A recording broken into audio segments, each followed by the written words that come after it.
is called nature's beauty cannot be repurchased at any price. नमस्कार, मी मोनिका पोटे. आजचा विषय घेऊन आहे निसर्ग संवर्धन काळाची गरज.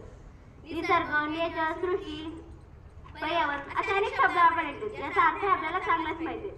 निसर्ग एक मन मोहून टाकणारी गोष्ट. पाहता क्षणी भुरळ पडावे असं ते सौंदर्य. हिरवागार शालू नटलेलं ते रूप. नदी, नाले, ओढे, तलाव अशा विविध रंगांनी सजलेलं ते रूप. निसर्गाने आपल्याला खूप गोष्टी दिलेल्या आहेत. तापलेल्या उन्हात आईच्या पदरासारखी सावली या झाडांनीच दिली. आयुष्यात सर्वात महत्वाचे पाणी हे आपल्याला निसर्गाने दिले. या निसर्गाने आपल्याला अन्न, पाणी, हवा, शेती, जमीन अशा अनेक गोष्टी दिल्या, पण कधी याची परतफेड नाही मागितली. तर आज मी ज्या विषयावर बोलणार आहे तो म्हणजे निसर्ग संवर्धन. निसर्ग संवर्धन म्हणजे काय?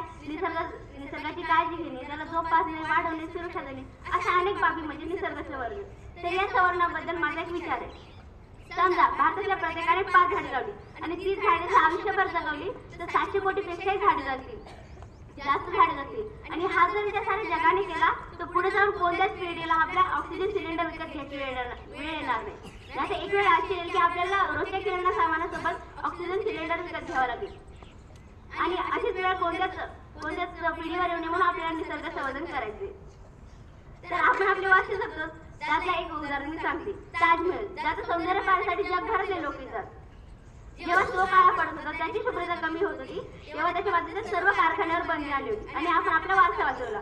तेव्हा हा निसर्ग आपला खरा वारसा आहे, आपली खरी संस्कृती आहे. हा आपण जपला पाहिजे, हा आपण वाचवलाच पाहिजे ना. हे आपलं कर्तव्य आहे. माझे वडील म्हणतात, आजोबांनी नदीत पाणी पाहिले, वडिलांनी विहिरीत पाहिले. आजोबांनी नदीत पाणी पाहिले, वडिलांनी विहिरीत पाहिले. मी नळात पाहिले, माझ्या मुलांनी बाटलीत पाहिले. पण पुढची पिढी कुठे बघेल याचा विचारही आपण करायला हवा.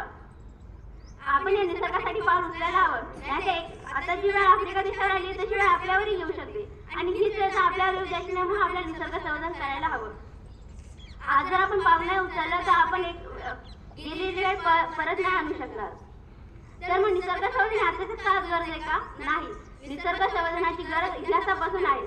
सुंदरलाल बहुगुणांनी सुद्धा चिपळूण आंदोलनामध्ये झाडांना मिठी मारून त्यांचं संरक्षण केलं. झाडाविषयी त्यांनी त्यांचं प्रेम व्यक्त केलं. वेदामध्ये सुद्धा माता भूमी, पुत्र पृथ्वी असं म्हटलं जातं. याचा अर्थ असा होतो की जमीन माझी आहे आणि मी तिचा पुत्र आहे. संत तुकाराम महाराज सुद्धा म्हणतात, वृक्षवेली आमच होईल.